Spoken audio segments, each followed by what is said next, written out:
Welcome back, ladies and gentlemen, to Deep Thoughts. Today's episode is going to be called The Awakening. And what is it about? Sort of like almost exactly what it sounds like, except for the newcomers, it might be quite shocking. For those of you who've been trying to wake up yourself and wake up others, this will be a great review of sort of our accomplishments. Because I think it's important that it's going to be a good episode because I got a ladybug right here. And she's just like, go.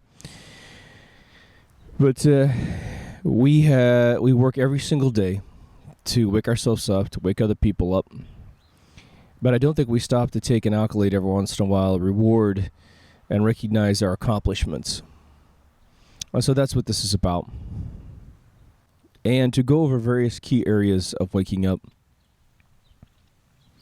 Now, I'm going to focus on two major groups of truth, which would be groups that I believe are unequivocally areas where we have awakened with predominantly the truth. And then I'm going to talk about areas where maybe we've waken up and maybe it's the truth. Because it's still new. And so we're not quite sure whether or not we got it right. It'll all make sense. So when you wake up,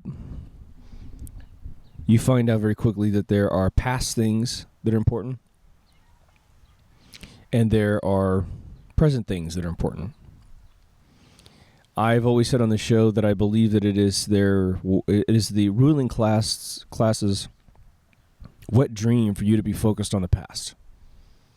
Even if you dig up every single thing about 9/11 that is an inside job, they look at you and they'll ask the question among themselves, and they'll say, well, is he or she figured out what we're doing next? Oh, no. They just figured out 9/11 finally, after 15 years. And they're like, well, whatever. Just make sure they don't get close to today's agenda. And I think that's one thing that they love. So I'm going to try to end on now, so it's the last thing you take out of the camp here. But I definitely will be touching on it in the meantime, right? The number one accomplishment that I think we have achieved, especially in 2016, and perhaps due to several circumstances, one, I believe the fabric of society has absolutely unequivocally gotten tired of mass media. We have been talked to like idiots through broadcast speak, through radio speak, through commercial speak for so long. We're absolutely tired of it. And I know it's different in different countries. What I found interesting was that I went to Britain in 2001 several times, or 2000, excuse me.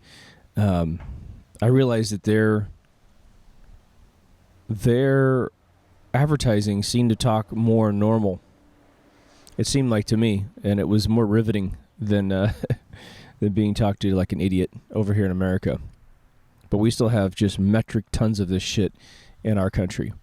And I believe that we're all becoming hip to it, and I think we're tired of it because we realize that tone of voice is associated with bullshit, and the more we listen, the more we get bullshitted no matter what we're listening to. If we're looking for a sponge to clean up our kitchen sink a little bit better, and someone starts talking to us in this tone of voice, that particular sponge, whether it be good or bad, is not the one we're going to buy. One of the reasons why they say that the Bilderberg Group is secret is that they want people to be frank, and no one would be frank if everything that they said was transcribed and handed out to the public. I think it is fairly fascinating that this meeting does happen quite often, and even though Daniel Estelin said he had an inside mole giving him agenda papers and attendee sheets and all that kind of stuff, the one thing that we haven't had is anyone come out and say this is what was said in the Bilderberg meeting. It was extremely heated, and so-and-so told so-and-so to go screw himself. Now, not that would ever happen on average because you wouldn't be invited back, but not even a single heated debate has been brought up, which I think is pretty fascinating because we know the meeting happens, right? Now, back to the point. We're waking up. We are sick and tired of being, well, at least a lot of us are sick and tired of being talked to or having, well, there's two halves to it. So being talked to like we're morons. We're talked to like this, right? But the other thing is to be censored within your own family, within your own workspace, such that you have to wrap every single description of reality inside a sort of, what do they say, sort of candy coat, which you have to say to insulate the feelings of some, weak person. I just want you to know, all right? Everything in life is weak until it is exposed to the elements of harshness, and then it becomes stronger. It is not good to negate this development cycle, right? Mothers in this particular generation want to coddle their children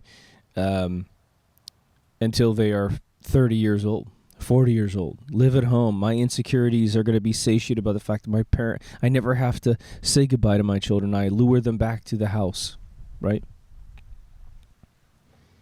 Every crustacean in the ocean has a soft shell until it is exposed to the elements and that shell hardens. I've had this incredible life, and I've had this incredible life because my father was definitely harsh. Not in a bad way, in absolutely, I think, every good way. He only screwed up a couple times his whole life disciplining me, right? And, well, that's a pretty good record. Now that I've been a parent, it's a pretty good record, right? So we must remain human. We must prepare ourselves for the elements.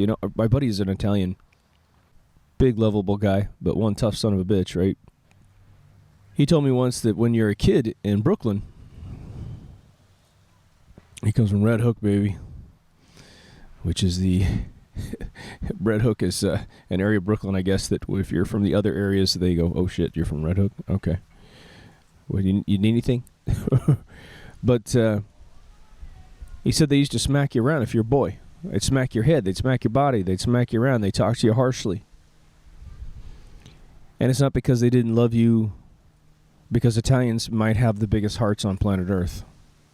I mean, there's got to be a world record for the lovable heart of an Italian. So they love their children, and they will protect their children to the ultimate degree. But at the same time, they want their children to be safe when they're gone. So when a father or an uncle has to raise one of the family members, they know that the way to do it is to smack them up. Now, maybe it's a little bit different today. A little bit different.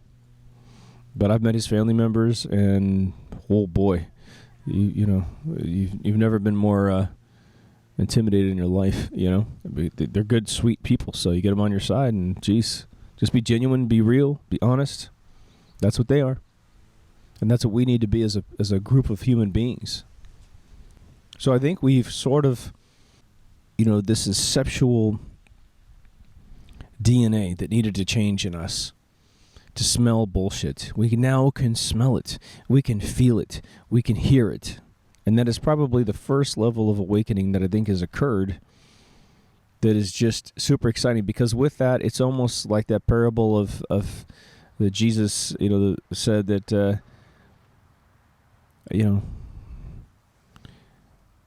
give a man a fish, he eats for a day, teach him how to fish, he can live forever,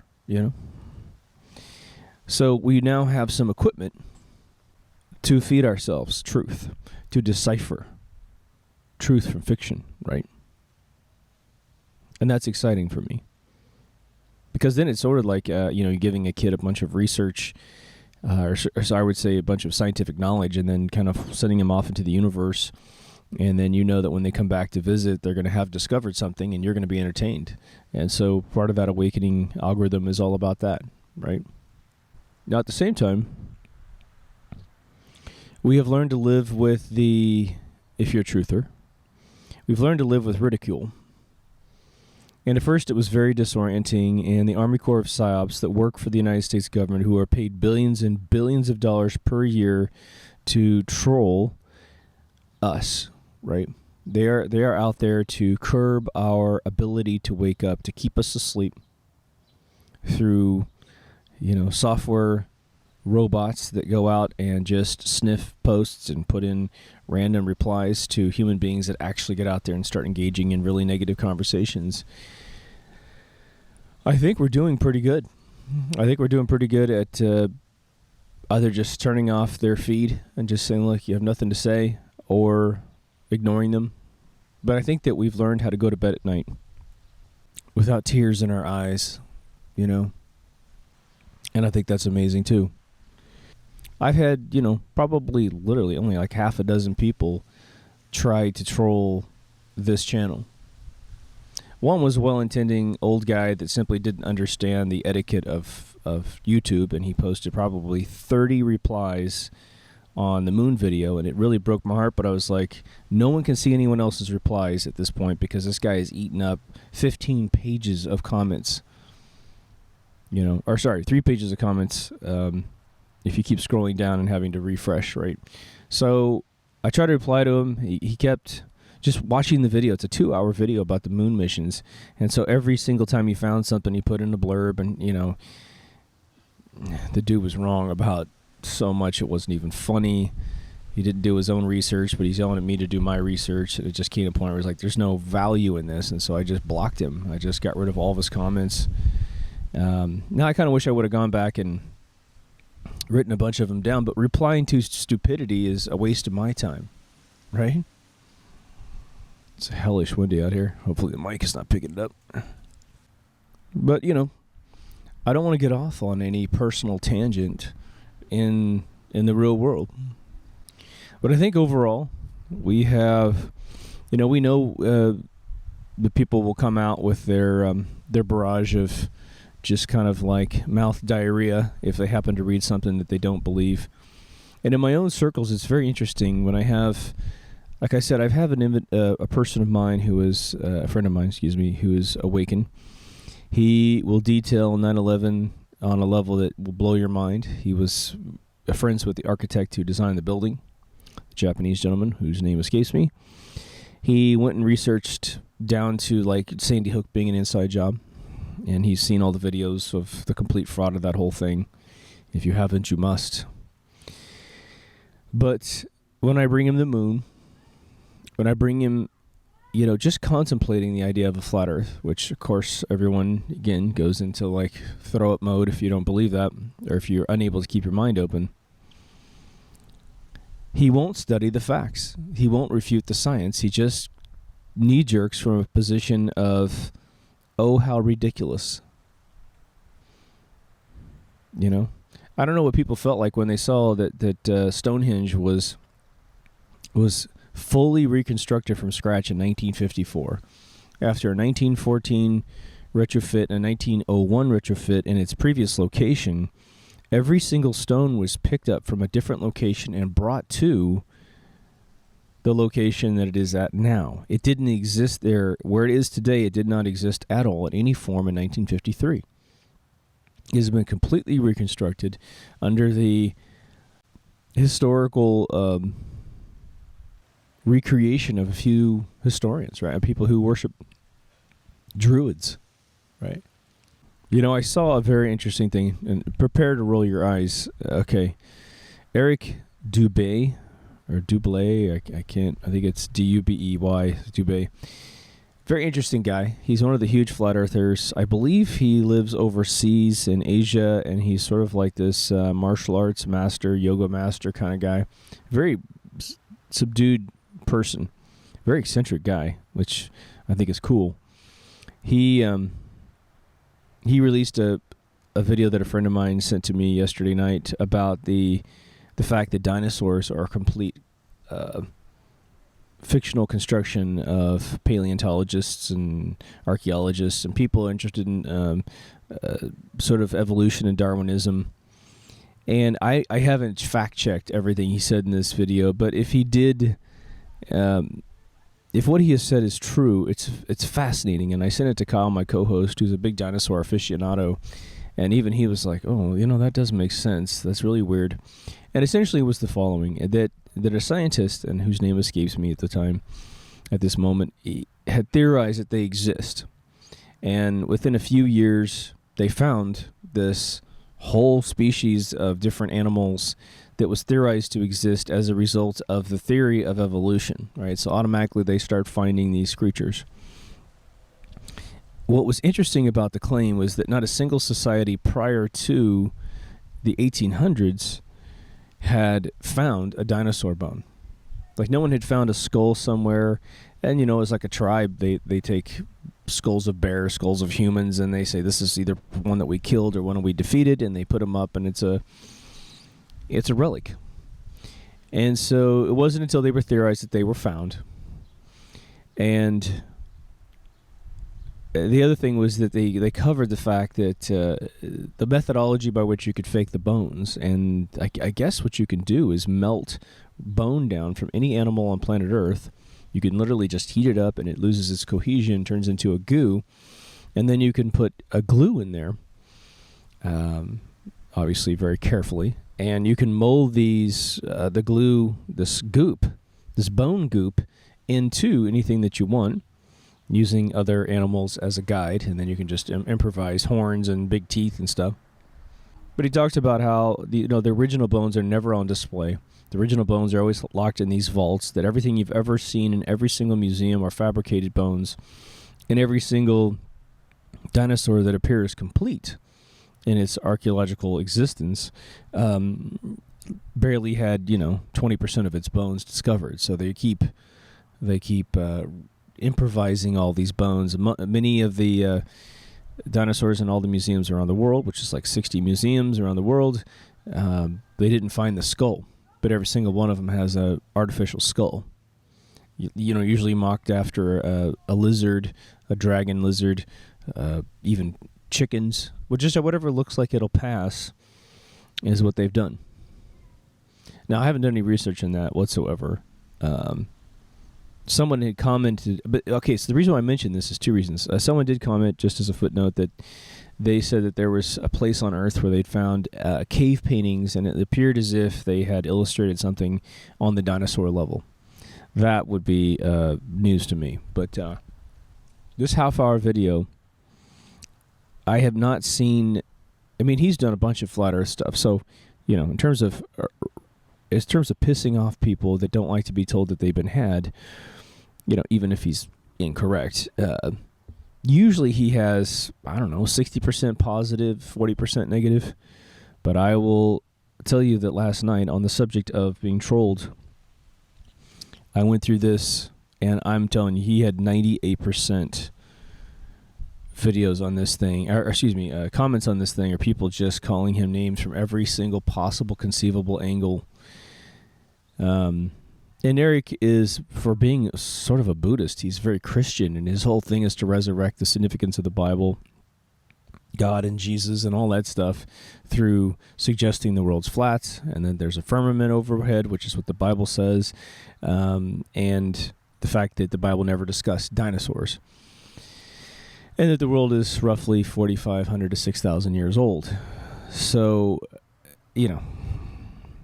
I think what strikes me as something positive right now is that a lot of us are at least getting the opportunity, or we're developing the mechanisms to have the opportunity to evaluate what might have previously seemed completely crazy. If someone had said there's no dinosaurs, or they're all fake 15 years ago, I may not have made it through the video. But I sat there and watched it.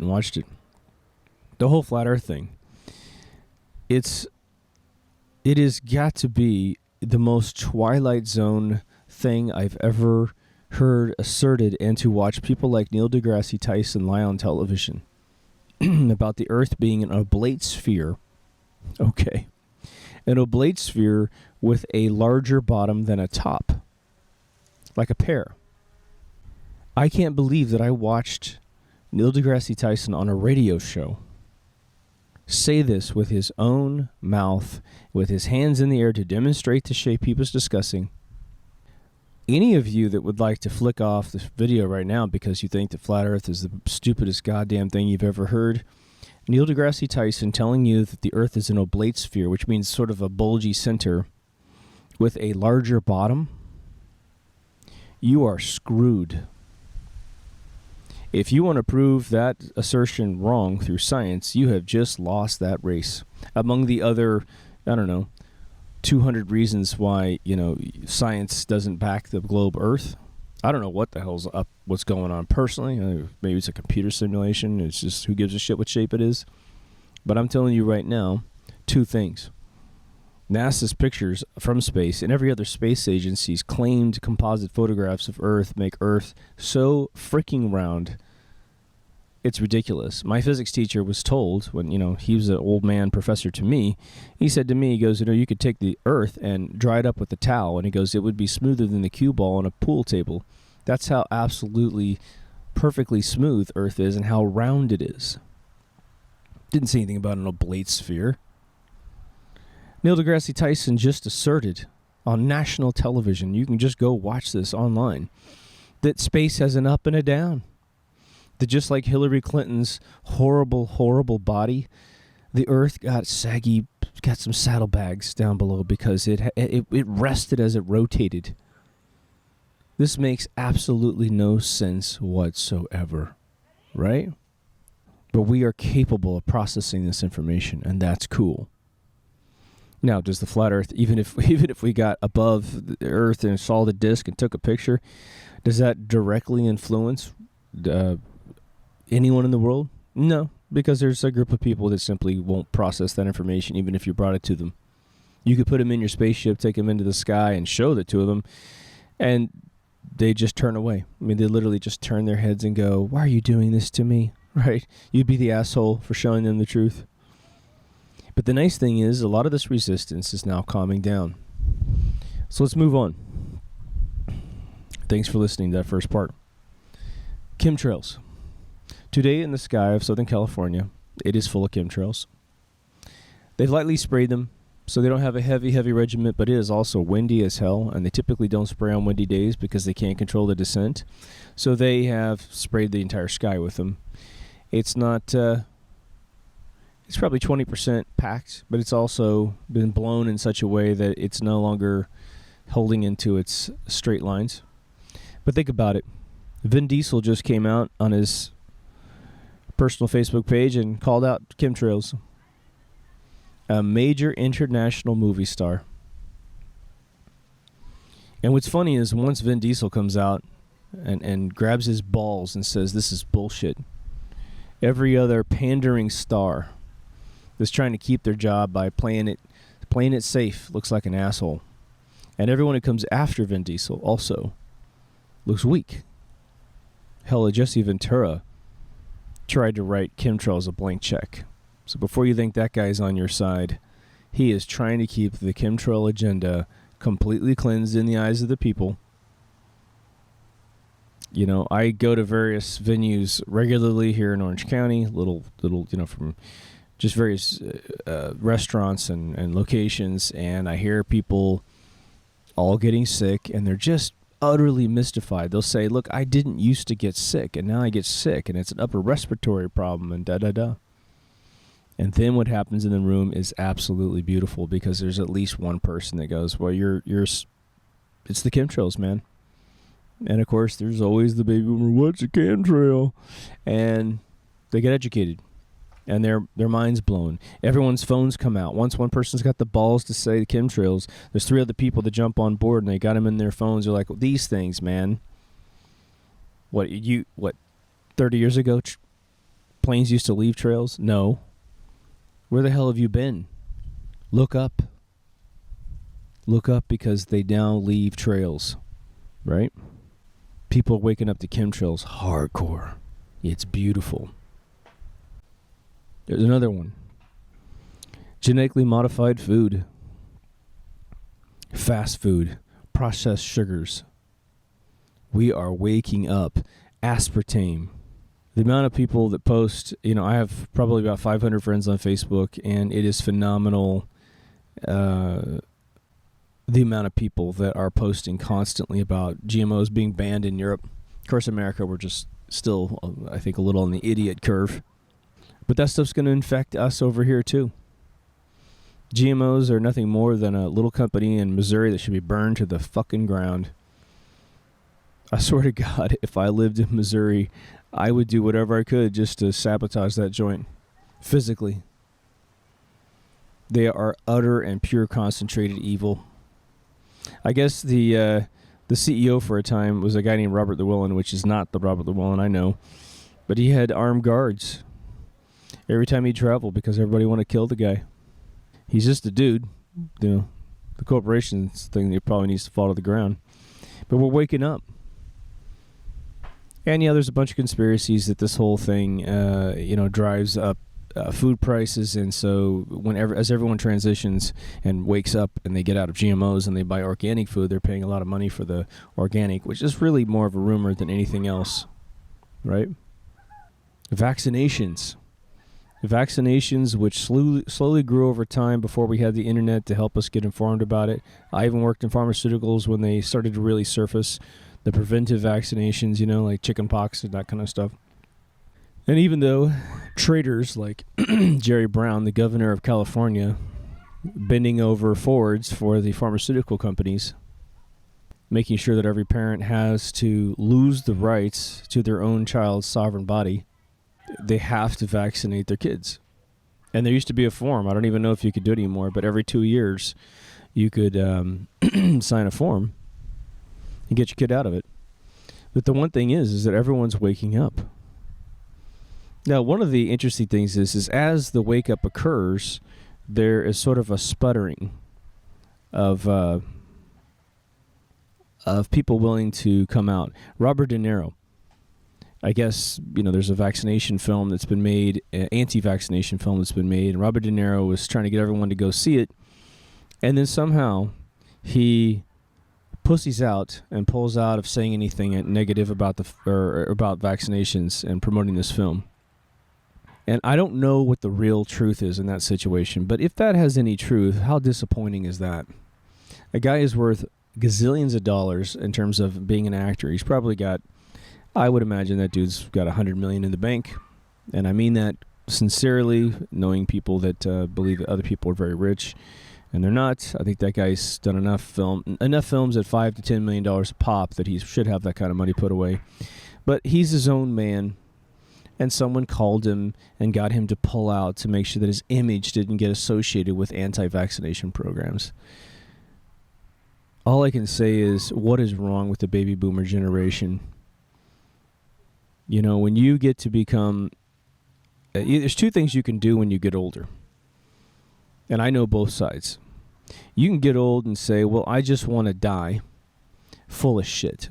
I just want to die with my bullshit world. Don't make me think anything I don't want to think. I want to be happy and jovial at the cost of all humanity. Or, which, in deep down inside, I think subliminally, these people know they just screwed everyone when they left. They just became a complete chump before they left because they just spited their own beings, their own children, their own grandchildren, etc., by denying the world some truth. And then there are the few. The amazing.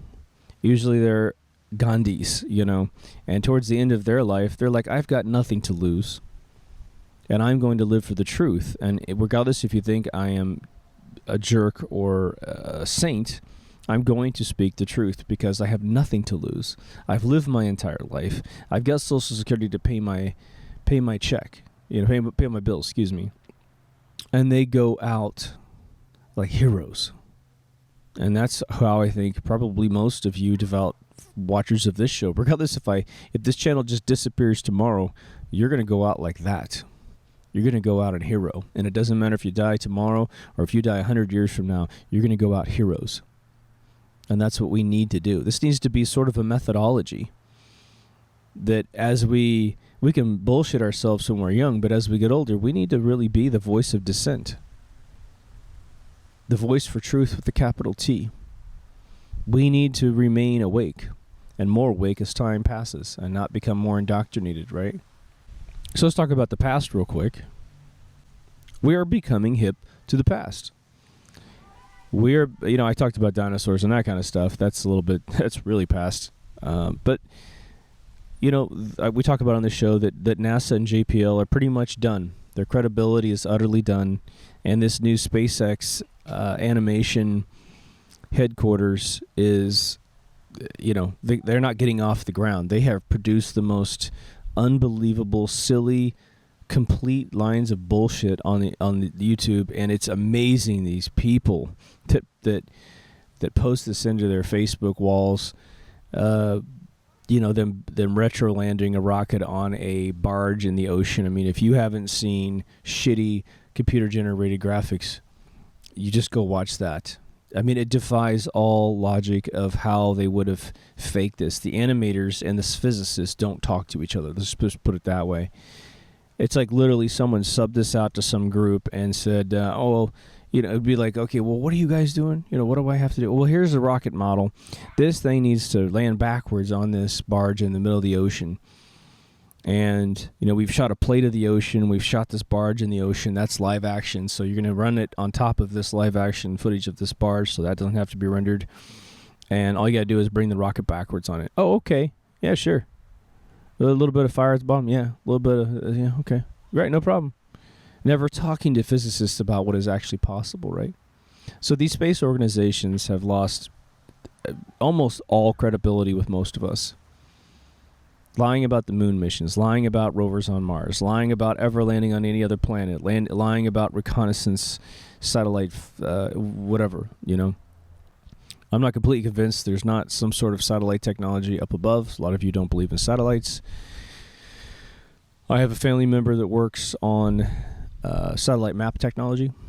So a lot of the top-down photographs that are coming in from satellites, and I've had discussions with her, and she says, I can look through the camera live all day long, and it doesn't move. And so I don't know how you have that functionality up there with, people are saying there's no satellites, it's all planes, like YouTube planes. Well, this isn't a plane that's moving. This isn't a camera that's moving. And so something can be up there very stationary filming down. So I think that regardless of where we are in the universe, satellites are very, very possible. Doesn't mean the International Space Station is what we think it is, right? But these organizations are dying off because we're able to go into the past and look at things like the moon missions. We're able to look at the photographs, the lack of video, the great documentaries made by Bart Siebel. The two that you need to go watch are Funny Thing Happened on the Way to the Moon and Astronauts Gone Wild. The second one, which has a horrible name, is utterly fascinating, where he interviews the astronauts and they can't keep their story straight at all. Lying about basic facts about the landings. As well as they're shown some footage in the first film.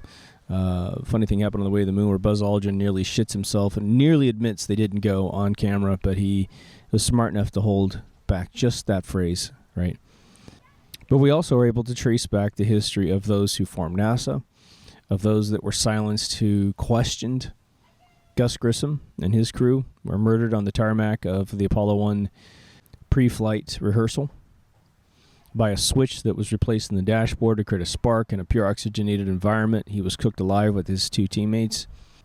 Just killed because he said this thing is never going to make it to the moon. This whole program's a joke. We're nowhere close to going to the moon. And if you have any, if you want to dispute that, go see episode 26. So we're able to understand that the organizations that we're supposed to use to teach our children have been lying pretty much since the very beginning. Now, some of it you might be able to say, well, okay, they lied, but they created a lot of national pride. Believing that we went to the moon is why one of my friends cannot. But he took so much pride out of that scenario that he can't undo that pride from his soul. And so even though the evidence is right in front of his face, this guy, of all people, should know that when you look at the photographs, he understands lighting better than most people on planet Earth, and he simply won't allow the thoughts to come through his head because it's too much of his pride. It's a hell of a thing to wake up realizing that you've been lied to your whole life, But what I don't understand is that some folks aren't able to feel the liberation of such a thing. It's so liberating to have at least, regardless if you know the truth, right? To just know that this particular thing in your brain is not true and that you don't store it on the truth shelf. Because if you think about your personal being, and you go inside your mind like a John Malkovich movie, being John Malkovich, and you were able to go inside, look at the cupboard that is your brain, and imagine that you were to fill up. There's two halves to the rooms, like I always say. One's a this isn't true shelf, and one is this is true, and then there's a little table in the middle for maybes, right? But you go in there after you die, and now all things have a label on them, T or F, right? True or false. And you look at your shelf, and you have a bunch of Fs over on the T shelf. A bunch of falses that you believe to be true. Like, they're bona fide true. They're not maybes. You know, if nothing else, you should have a giant pile in the middle of the room going, I just don't even know. I don't know, right? But imagine you look at that, and then you start to look at the whole ecosystem of your body, and you go, shit, man, if my brain took a bunch of false things and made them true simply because my ego was so fragile that I couldn't believe that my brilliant self, couldn't be lied to, then you're going to be a failed human being. I don't even know how you describe it. I mean, if we built a robot that has no rules about, life, the universe, and everything, in order not to kill children and pet cats too hard and walk through doors and, start a fire in your house. I mean, all those rules that need to be taught to a robot. Now, what if we filled the robot with as much bullshit as we fill ourselves with? Where we take all the truth things that it needs to know and we fill it up with falsehoods. What kind of robot do we have at the end of the day? We have this chaotic Tasmanian devil that will kill everything in its wake. So how is it that we can fill ourselves full of bullshit and somehow live a rewarding life? And I know what some of you say. Ignorance is bliss, right? I struggle with that statement. Ignorance is bliss. I think there definitely are beautiful areas where ignorance is bliss. It can play into the account, but a lot of it's subjective. I'll give you an example, right? If you believe you're voting for the President of the United States, and you believe that going to a voting booth actually gets counted without suspicion of it being fraudulently taken from you, then obviously whoever you're voting for doesn't matter, because whoever they want to be president will be president. And this is where I'm going to end this thing in a few minutes here. So, but let's just say that, your child, by the standards of the world, at the moment that you have to raise your child, let's say that you come from a tribe somewhere on earth where there's a gap between your two front teeth. And that is a sign of intelligence. That's a sign of uniqueness that is to be revered. You're lucky if the bigger your gap between your teeth are, your two front teeth, which is kind of funny.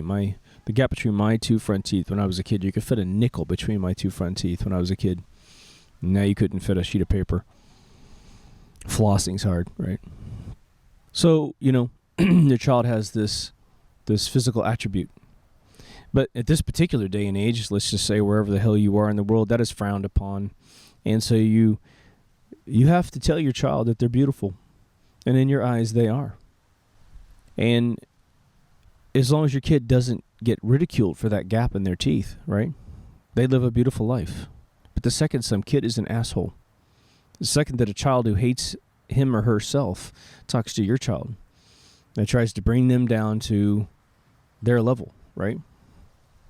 Your kid comes home crying, concerned. It's a physical thing you can't just change. Right, actually, they can do all kinds of things to change it, but I think it's kind of sexy, personally. And, it's funny. I've actually read reports that say that people with gap teeth actually are very intelligent. I can't even imagine how that applies to an IQ. But the couple people I know that have those gaps well into their 30s, 40s, and 50s are some of the most amazing people I've ever met in my life.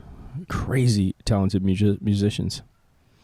So you feel me, So I think there are areas, but I just think that truth is not a subjective thing. Truth is not whether or not you're ugly or beautiful.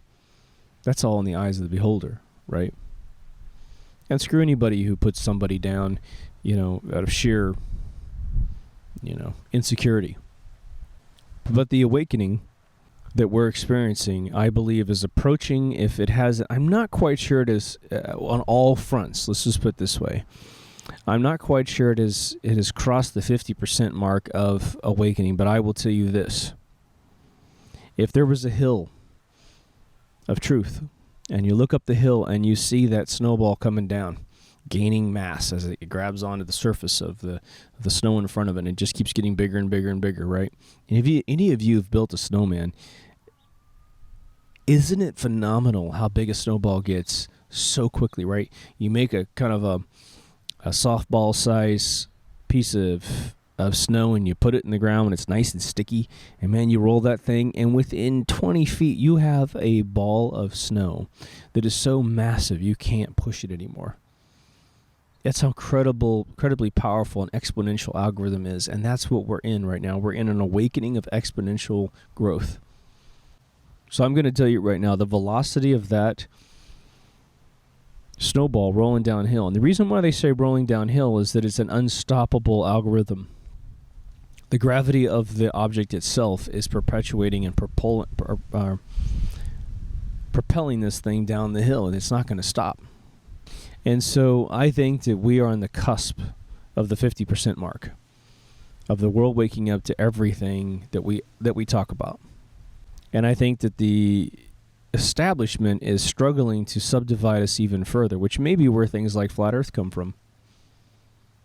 Maybe they have a big list of things that they know that they've bullshitted, and so they're saying, look, these guys are not dividing like they used to. In fact, they're kind of congealing together, right? And they're hip to vaccinations, GMOs, voter fraud, the Bilderberg Group, banking cartels that create fake fiat currency, the fact that wars are based on securing oil to give our fiat currency money, the fact that, like Donald Trump says, we spent $5 trillion in the Middle East and we got nothing for it. So it is this velocity that's making the difference, which is why we have to roll it down as fast as we possibly can. But imagine they want to subdivide us more, and so they take of their book of tricks, of their things that they have bullshitted us about, and they release it. Maybe I'm just going to give you some examples. I'm not trying to say these are true or false, because I don't know. But let's just say 1954 Stonehenge reconstruction, absolutely true. There's 108 photographs you can look at online, taken by one of the participants. The people of England watched it happen. So the fact that there are tons of people alive today who actually watched it get constructed and they're not talking online, what does that tell you about humanity? The people are sitting there willing to take a lie and an accolade that the British people built the oldest stone temple on planet Earth at 5000 BC, predating, of course, the pyramids, because British people were always before fucking everybody else, right? But they roll out potentially that nuclear bombs weren't real. They roll out that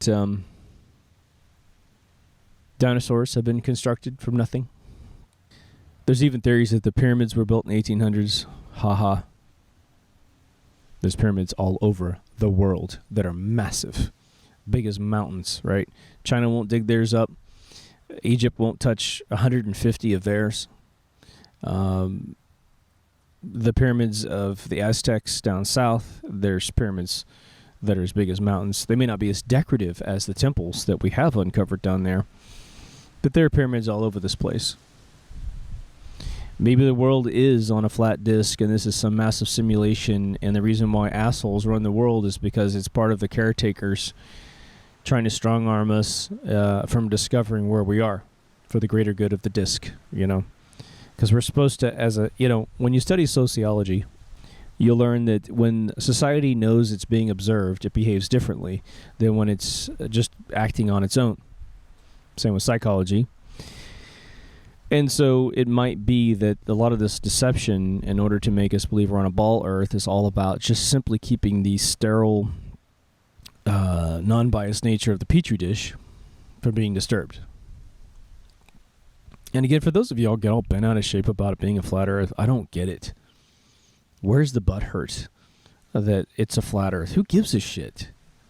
We exist. That's one thing that we know. If you're listening to me, then I have recorded my voice tones and the photons that are reflecting off my body into a camera, into a microphone. I mix it all down. We rebroadcast it through a photon audio device that you watch it on, or you're sitting in your car listening to me. All right, well, that's pretty goddamn amazing. And that's just some technology that's been around for 100 years. So if you believe in aliens, for instance, and I think most sentient beings do, unless you're doped out in Christianity, then why wouldn't you believe that someone could build a dome? And, who knows if it has a hard shell on top or something, if it is a flat disk. But James Cook, the sailor that went around the Antarctica, traveled 60,000 miles around the Antarctica, which is supposed to be a continent that's 12,000 miles around. How do you figure? I mean, the dude might have gotten lost, but Jesus Christ, gotten lost to almost 5 times the distance? I don't think so. Something's up. Doesn't mean that this round disc isn't on a patch that's a ball. I mean, who knows what's going on, But if we are doing, let's put it this way, the massive multiplayer online games that we have, like World of Warcraft, have entire worlds inside there. And if we could put on virtual headsets and go down into the world and live in it, and fight fights with foam swords in our living rooms with real beasts, which, technically speaking, if I went to Blizzard Entertainment with $1 billion and said this has to happen, we're going to use all the headsets that are in VR right now, they would be able to pull it off within a year. Figure out all the anomalies of how you express contacting a sword. The sword would vibrate in your hand and make you feel like you hit something. And it's just basically waving your sword, Redo the combat system so it's a little more real time, whatever. But you'd be able to experience this and ride on a horse, which is a chair in your room. We could do it. So now, what if you take a sentient life form and you say they're 1 million years ahead of mankind? They did not create atomic bombs and kill themselves. They worked together. They had a genetic peaceful trait to themselves. And they simply said, well, let's create, just as an experiment, artificial intelligence beings, or let's create avatars, just like the movie, right? We are the Navi, right? And we inhabit the Navi bodies through our souls, which are just lying on some bed somewhere. Again, the one thing that is the same between the real world and this virtual world is our eyeballs. And so when we look at each other in the eyes, there's that super connection to our real self, which is why we feel so special seeing each other's eyes, right? But we would build the same thing, wouldn't we? A petri dish to watch what a society would do. Maybe even take some of our own people and put them down inside of a dish. Maybe we take our undesirables. Maybe we're the B-Ark, man.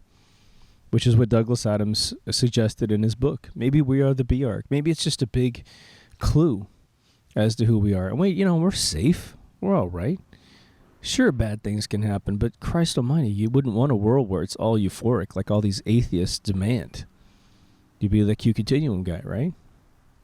Don't mean to repeat myself, but... So I don't understand why we go from big, strong... puffy chest alpha males or omega females,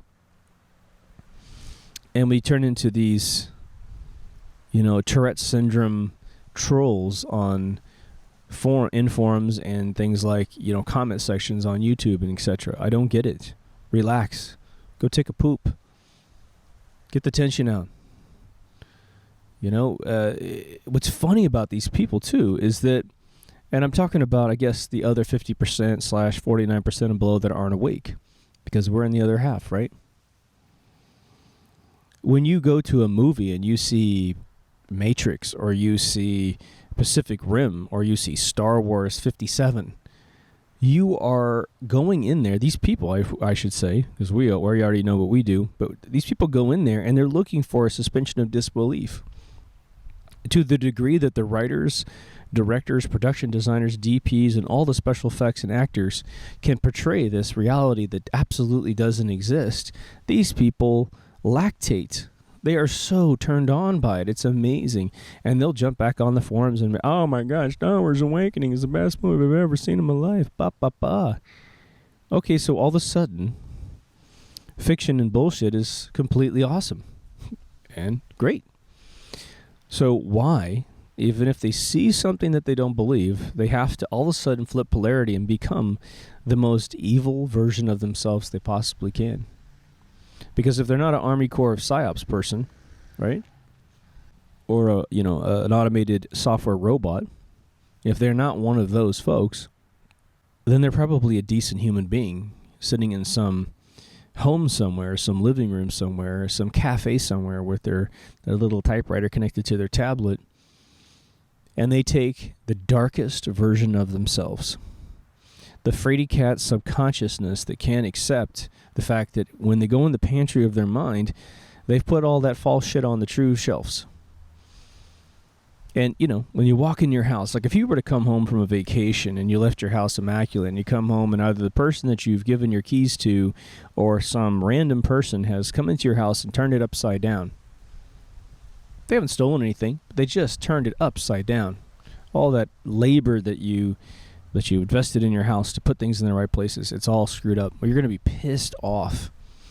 Well, the moment you tell someone they've put a bunch of false things on the true shelves, it's sort of like that. They have to rearrange everything again.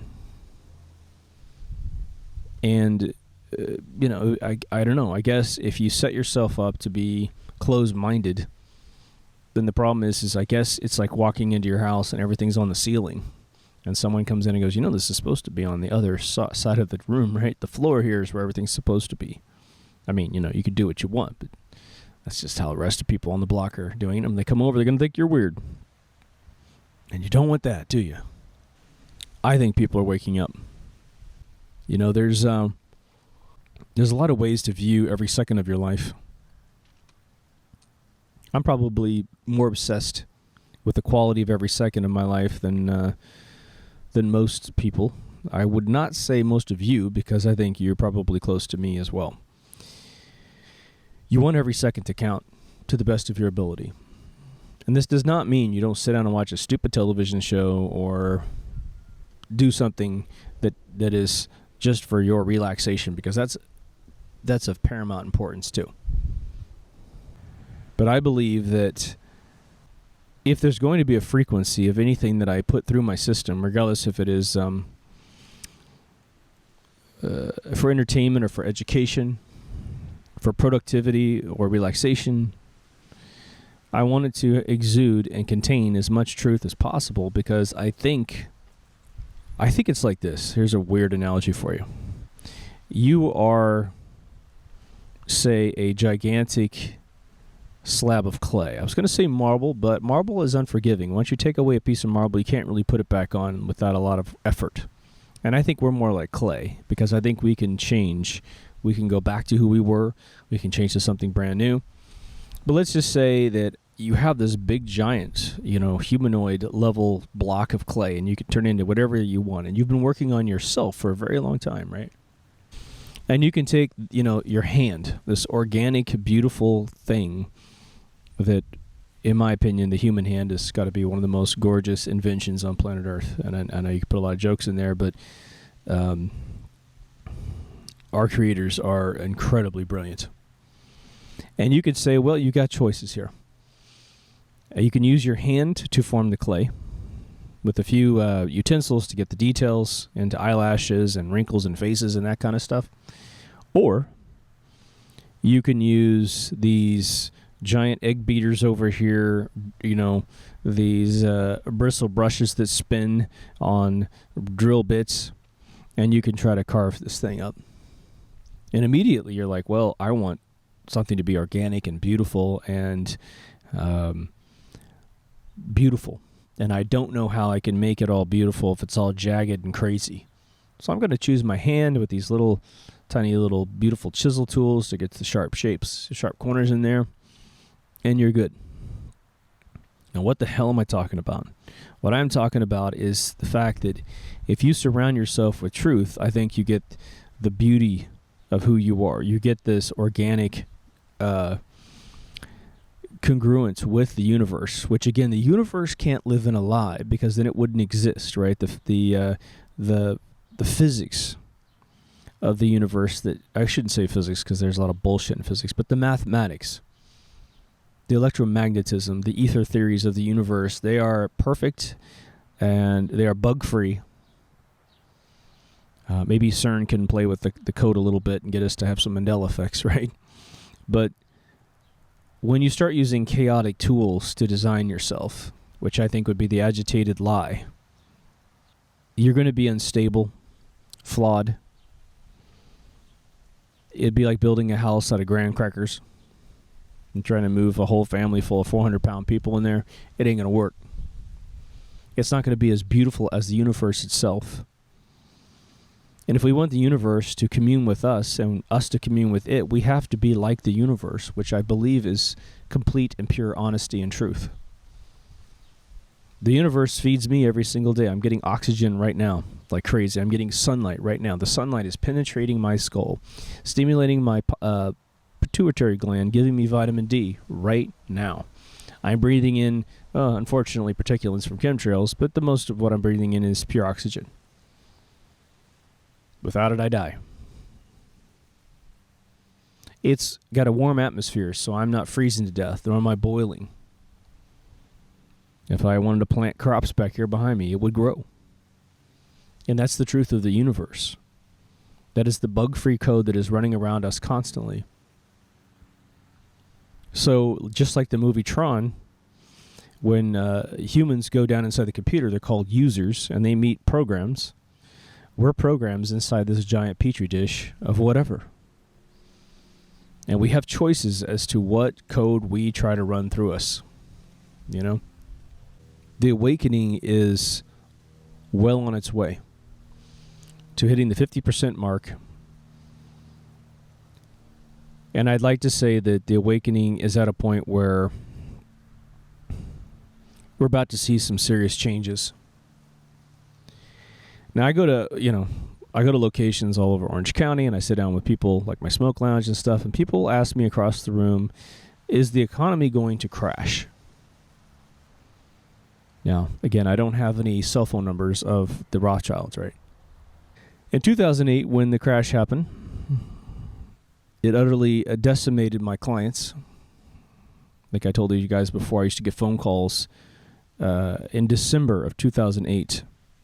I got a phone call probably every 2 weeks with clients that were giving me $30,000 to $40,000 a month saying they're closing their doors. We had luckily had a few big contracts finished up with people who had the money, so we got a lot of money. So we survived for a couple of years with our reserves and some clients that we still had that could find money. But it was devastating to the company. But the difference between a 2016 repeat, and it may take a year or so to have it happen, but I'm not so convinced this time. But the beauty about any sort of catastrophic change in this planet at this point is that snowball is coming. That snowball of pure truth and lucidity is getting larger and larger and larger. And so I would say that there's a couple things that we can do over the summer here that are very, very important. One, we need to figure out what people are able to hear within this truth pool. Again, you do not want to bring out flat Earth to most people, right? You don't want to bring out, not that you believe it or I believe it, but we don't want to go off to those eccentric things unless someone's just like a UFO ghost person, like, just tell me something cool and amazing. That's the kind of person you bring out the wild stuff for. But before I get into the voter fraud thing and what's going on in the presidential election in America and what's going to happen in America, I just want to make sure, because a lot of you aren't dealing with the change of your presidents right now. They are going to potentially, right? Who knows? Crash the economy to, again, take our eyes off the ball. To take our focus away from what we need to be focusing on, which is them. I was talking to some friends last night and or a couple nights ago, and I said, every police officer in America should be for Donald Trump. If you know anything about domestic violence, one of the major causes of domestic violence is money problems within the home. This country has horrible Common Core education, which is making sure every kid graduates with no knowledge at all about anything. And then they get a credit card in the mail for 10 grand limits, right? But there's no jobs in this country, and there's not a single other candidate on planet Earth talking about preserving jobs, what they plan to do it. in a friendly manner, who has experience dealing with foreign bodies like China, who has endorsements from Vladimir Putin, to create jobs in America by simply adjusting our trade agreements, right? A police officer who has to get up in the morning and worrying out whether or not he's going to be dead or she's going to be dead by the end of the night, and their family members who are associated with them go along with that same risk, right? As I've always said on the show, there's not a single holiday in America for police officers, and that's bullshit.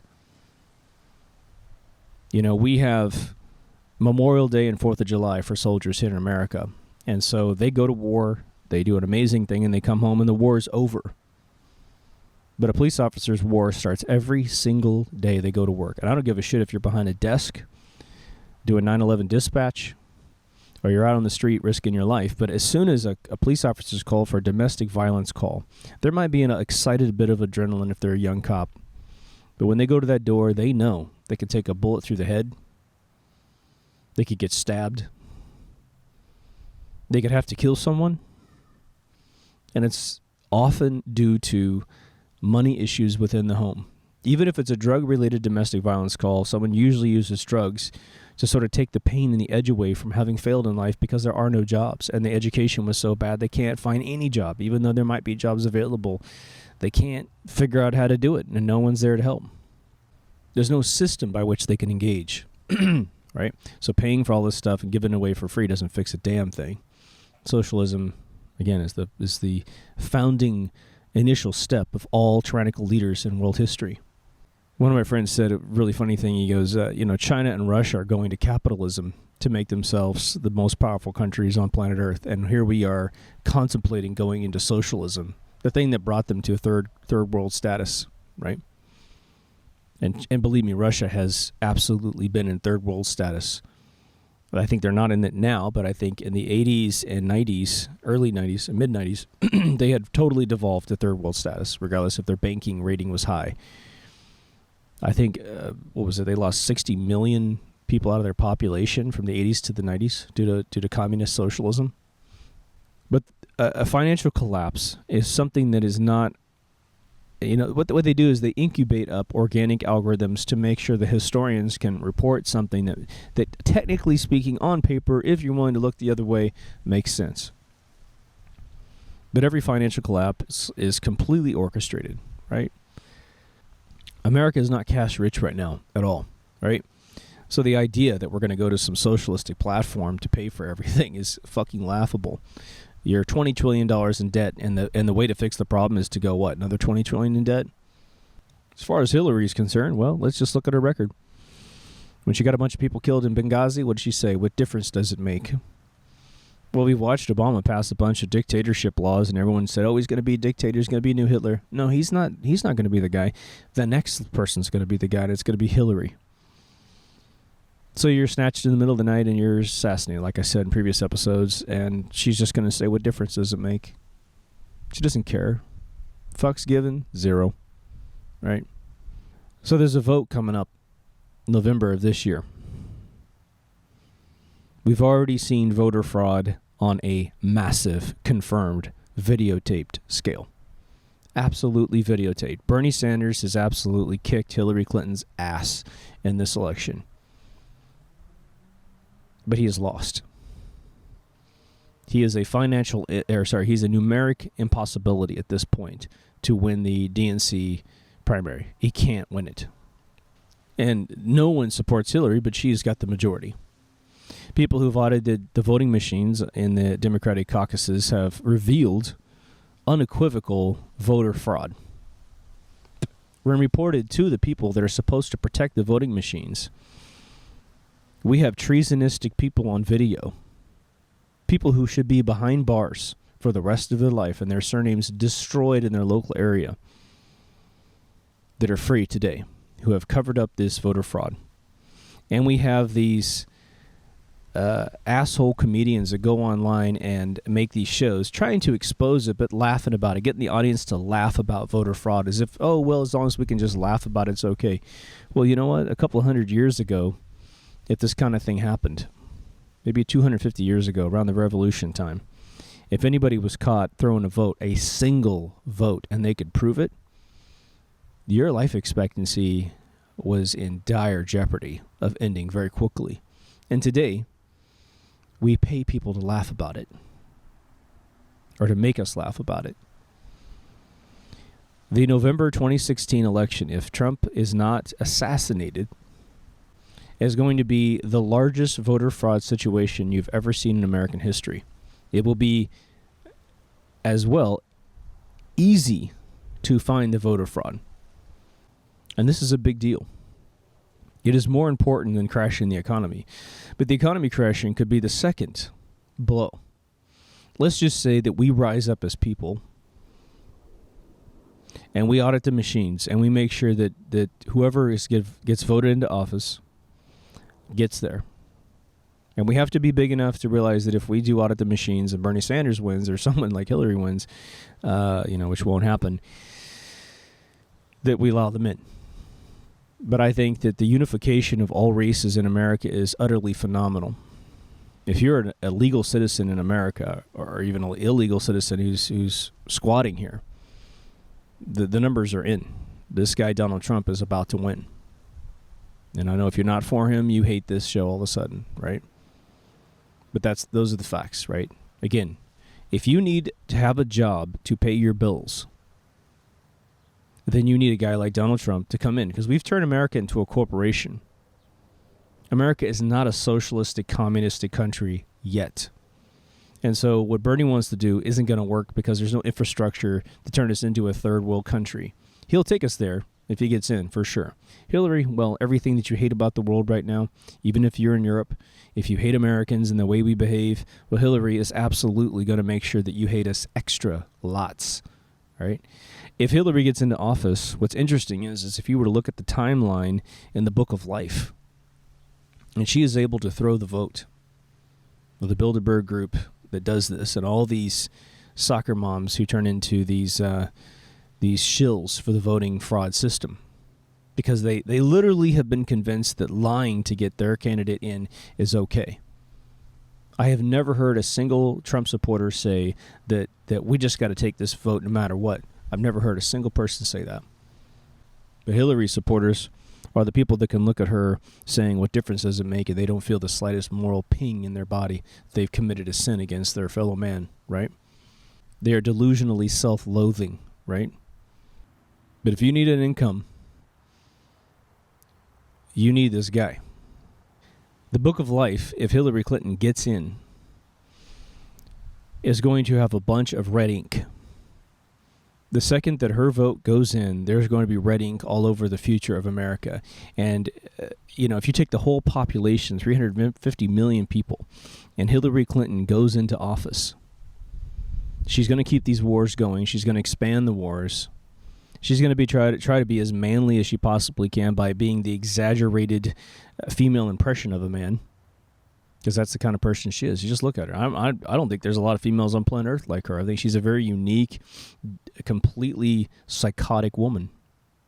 But if you're in a car right now listening to this on a podcast, and you can look out on the vista of your windshield and see a bunch of people, and I'm going to say probably even if you're in Europe, and this woman goes into office, and if we could do a little experiment where God himself would mark people red, their whole body's just a tint of red because they're going to die in the next 4 years to 8 years if she gets in. If Hillary Clinton gets in, there's going to be millions and millions of people dead by the time she's done. Probably most of them in the Middle East. And when she goes to bed at night, she's going to sleep like a fucking baby saying, what difference does it make? Because that's what she believes about human life. She has abstracted herself away. We are the cattle, ready for the slaughter. We are the sheep, as she has been quoted by Secret Service people saying that these stupid Democrats will believe anything we tell them, so just tell them whatever they need to hear, right? But now, let's take the Book of Life and you put a businessman in. If you're in Europe and you're a little bit dismayed about the economic health of the EU, and the fact that you're stuck in it, for one thing, or if you've ever enjoyed your previous lives in different decades, right? I don't even know if you can remember who you were before you were this life, but in the life that you've lived now, if you've ever had a moment of prosperity, And I don't mean to say this in a boastful way, but when America got its experiment going, built out of European brains to keep the world free, you got a big slice of freedom. The monarchs of Europe fell when the monarchs were kicked out of Europe. Now, of course, they weren't really the only people in charge, and so the next monarchs were bankers that hid themselves, right? But if Trump gets into office and we can protect his life, and we can get people on board, and we can demonize all these senators who've been lying to us for fucking ever, if we can take the military-industrial complex and purge it of all the pandering douchebags who just, fill foreign countries with money to help build walls and persecute people, if we can get this place reset over here, the vested interest for you in another country is that your people are going to see this. You're going to see our gross national product and our gross domestic product skyrocket. You're going to see us bring factories back. You're going to see us improve our education. And then you will personally demand it in your own country with an example across the ocean. Look at what America does. We want that to happen for us. And every third world country trying to, again, steal what we have or what you have, we'll have to go back to the drawing board. We'll have to be what they actually are, which is copycats and manufacturers of our ideas. But once we protect our ideas and build them in our local borders, we'll have national pride again. And when I visit your country, it will be your country. It will be your culture. I want to go to Scotland and live in a Scottish history. I don't want to go over there and feel like I'm visiting the Middle East, for fuck's sake, right? I don't care if there's every race there. But if someone's going to go live there, if I move to Scotland, I want to be, I'll go buy a kilt and get into it, right? I got a little bit of Scottish blood in my family, right? My uncle's looks like David Tennant's uncle. So voter fraud is going to be the most massive thing that we need to be aware of today. And we need to track it right now before it gets out of control. Because it's going to be, it's been around forever. I'm not trying to say it's just starting, but what's going to happen is an epic opportunity to catch these folks. And there's two things that need to occur. One, we need to identify the fact that it's happening in all 50 states. And two, we need to have jail cells ready. And when we handcuff these bastards who are part of this voter fraud, we need to put them on as tight as possible. If you're a police officer and you have the opportunity to arrest someone related to voter fraud, I want you to clamp down those cuffs as tight as possible. Make them bleed. Remind them that they are traitors of America and the Constitution that you've sworn to uphold. And people who throw votes, they're the reasons why you have to go to a domestic violence call and worry whether or not you're going to get home safe.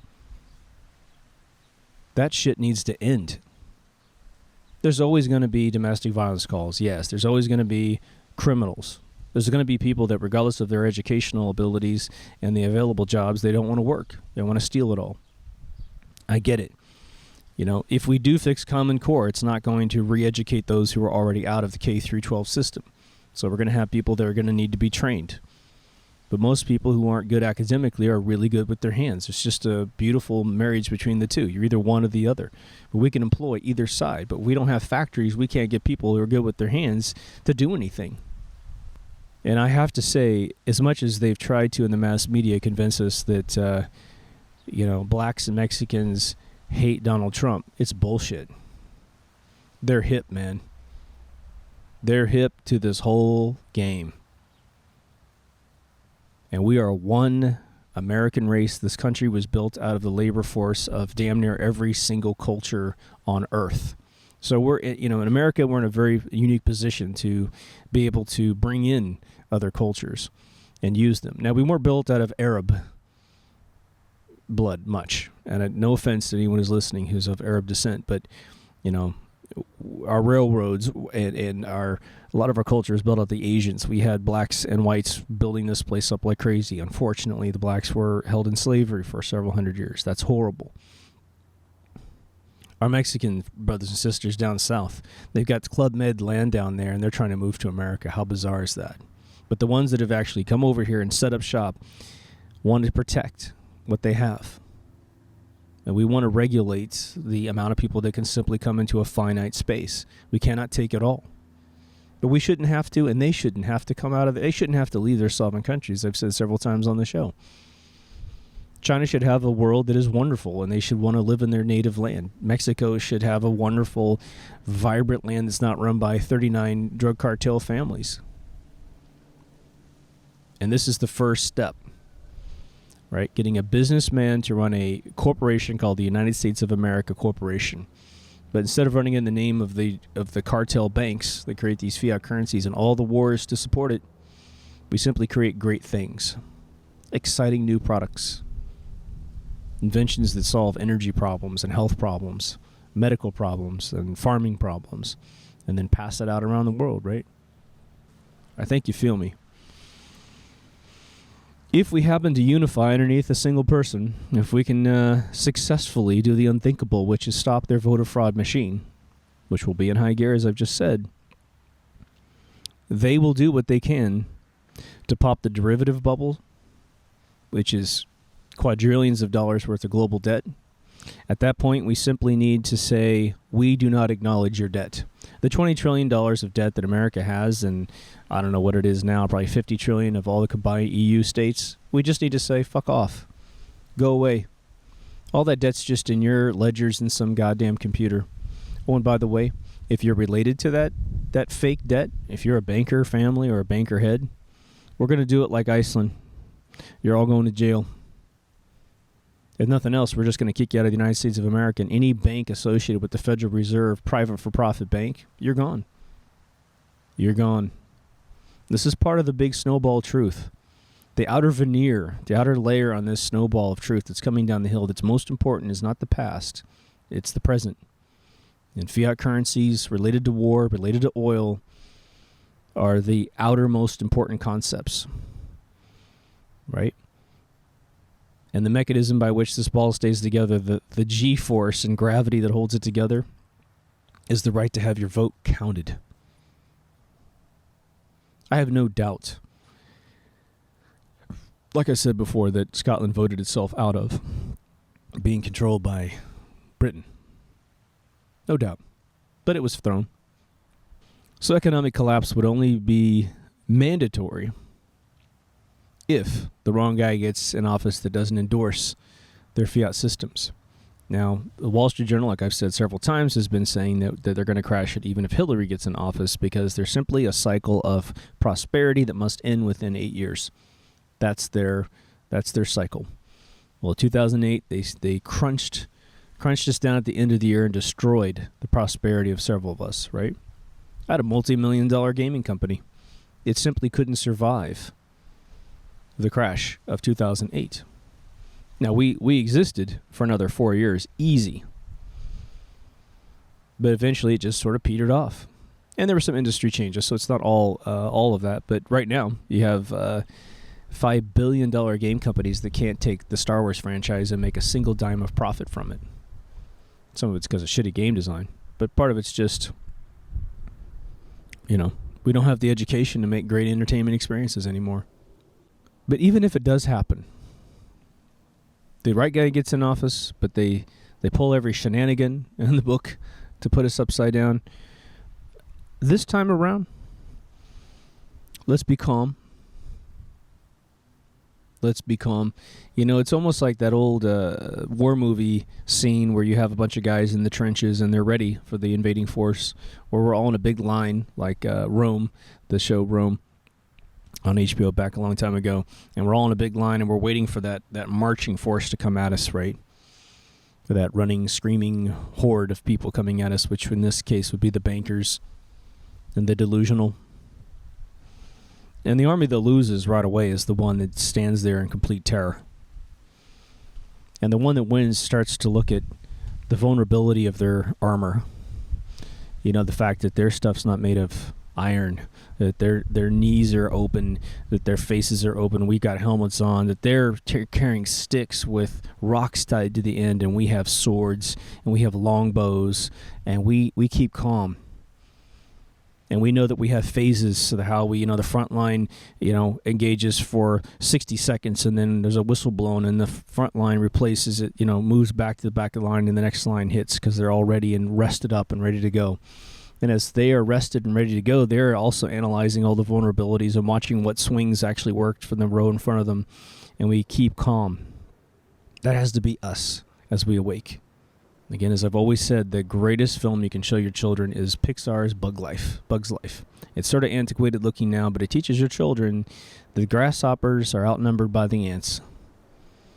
We have some crotchety old grasshoppers that run banking cartels, that run monarchies, and we're the ants, and there's a fuckload more of us than them. And it's just a paradigm shift up here in the brain. It's a free revolution right here in the brain. Not a single drop of blood has to be shed, really. We just have to go, put your hands behind your back. You can run if you want, but that dude with 308 with the 50 power scope, he's gonna shred your body. So you got a choice. You can be in a hole the rest of your life, or you can be just bleeding out here 50 feet away from where we are today. It's up to you, man. But we'd rather not put more of your sin on our back, incarcerating you. That's all that has to happen. It's really just that simple. Let's not be divided, right? Let's not let conspiracies divide us. Let's not let this soap opera on whatever channel and forum you're in become your life. Stick to the issues. And try to support issues that are relevant, that will make life better for you and your kids and everyone around you. Because even though the kids are sort of frustrating right now, the level of entitlement is on maximum. And I know plenty of Gen Xers that are horrible, entitled kids. They'll switch. They'll switch once they find out they've been duped too.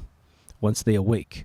Once they're hit by the snowball coming down this hill. Because everyone, the other analogy of the snowball is there's a bunch of arms and legs sticking out of the snowball, and that's us as we've been scooped up in this truth ball. It's a little chaotic inside, so we're not quite sure what's right and what's wrong, but we know that we've been lied to. We're waking up. Let's shut down all mass media, from television shows like Fox and CNN to the New York Times and the LA Times. Let's shut them down. To all your local newscasters that talk to you like you're absolute morons. Don't watch any ads on any of these forums. You click on an article on CNN and they roll an ad front, just shut the browser down. Fuck those guys. Don't eat their commercialism, right? Because the second you have to watch commercials to get the news about the world, you know you're in the wrong plane of existence, right? And we can't always just escape. We can't just dreamscape out of everything. We're going to have to make some changes like our forefathers did. In every single one of your countries, you have forefathers and mothers that protected everything. And that's us now. And we shouldn't be upset it's happening on our watch. We should just engage it, get it over with, pull the Band-Aid off, point that emperor out who's walking down the street and buck naked. And the fun thing is after this is all over, we get to have a lot of good times, right? We get to meet each other again. There's no more TSA. Perhaps there is no border, but there's no TSA. Maybe for a little while there's a border. You can't have a border you can't have, someone saying there shouldn't be a border, but we have TSA, as I've said in other episodes, right? I should be able to come and visit my friends in Scotland without having a problem getting through the airport, being treated like a criminal. People should be able to keep their indigenous people in their own countries and visit. Visit all you want. Bring us your money. We'll give you products for it. Products you can't have in your country, and we'll visit you, and you give us the products we can't find anywhere else in the whole world besides your country. And then we'll brag about visiting you, and you'll brag about visiting us.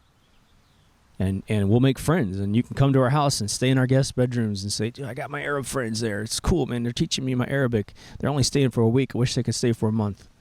Let's have conversations like that. Let's build a world where that is our mechanism of celebrating each other. If someone else's world sucks, let's fix it where they are instead of trying to give them the food off of our table permanently, right? I know you feel me. This is a very windy day. My God, I hope the microphone is not pummeled by wind. The awakening is happening. Let's do what we can to make it happen. If you haven't already, go to mkultraradio.com for all the links at the top. If you haven't joined the Facebook, it's facebook.com/deepthoughtsradio. Thank you so much for all of your viewership. I had a huge spike when I did the Flat Earth episode, and it was very alluring to go back in and make another one just to pull down votes. But my integrity outweighs my ego, and so I try not to do anything that's not genuine to my being. So, the subscription rates calmed down quite a bit. The viewing minutes have calmed down quite a bit. Some of the metrics on the site you might find interesting is we have now lured in people. When you total up all the minutes that we have been watched since the very beginning of MK Ultra and the Deep Thoughts show, 466 days of watching has happened on this channel. So I couldn't feel more privileged to have hopefully entertained during that time. Only a few people have been slightly dissatisfied with their comments, according to their comments. But I appreciate you guys. If you feel like this is valuable to your friends and my voice might work for other folks, not the tone of my voice, but the way I talk, please pass it around, again, I'm a little harsh. I put in some dirty words here and there, but this is sort of the counterweight to being talked to like you're a moron, So anyway, thanks for watching. Please subscribe. If you dig it, please like. And I will see you in the next Deep Thoughts. Over and out.